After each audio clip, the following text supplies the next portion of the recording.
Friends, तो मैं लेकर आ रही हूँ आपके लिए क्वीन ऑफ टीयर्स की ड्रामा का दूसरा एपिसोड। कैसा लगा आपको पहला एपिसोड कमेंट करके बताइए और जल्दी से वीडियो को लाइक जरूर कीजिए। एपिसोड की शुरुआत वहीं से होती है जहां हमने किया था पहला एपिसोड खत्म। हॉनवू को जब पता चलता है कि हेन के पास सिर्फ 3 महीने हैं तो वह अपने तलाक के पेपर छिपा लेता है। हॉनवू अपने दोस्त यांगी को सब बताता है। यांगी उसे समझाता है कि तलाक लेने पर क्वींस परिवार उसे बर्बाद कर देगा और फूटी कौड़ी भी नहीं मिलेगी उसे। लेकिन अगर वह 3 महीने तक आदर्श पति बनकर हेन का ख्याल रखता है तो हेन अपनी वसीयत में उसके नाम बड़ी संपत्ति कर सकती है।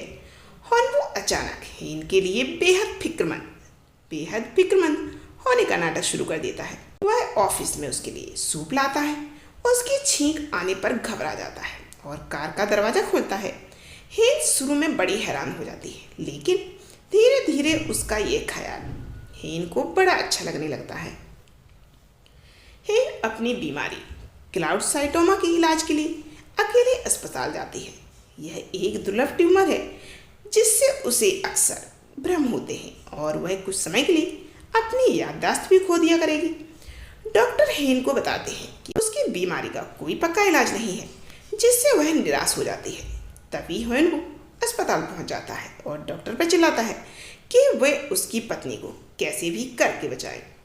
हॉनवू का यह ड्रामा देखकर हेन वापस से भावुक हो जाती है और उसे लगता है कि उसका पति वाकई उससे कितना प्यार करता है। क्वींस ग्रुप के एक बड़े बिजनेस इवेंट में यून पार्क सुंग हुन की एंट्री होती है। वह एक बहुत बड़ा वॉल स्ट्रीट एनालिस्ट और वेल्थ मैनेजर है। योन सियोंग असल में कॉलेज के दिनों में हेन का क्लासमेट था और उससे एक तरफा प्यार किया करता था।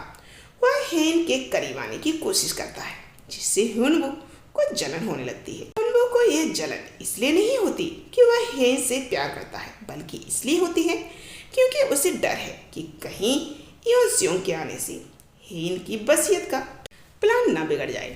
क्वींस परिवार अपने सालाना पारंपरिक शिकार पर जाता है, जहां हॉनवू को परिवार के अन्य दामादों और सदस्यों के सामने फिर से नीचा दिखाया जाता है।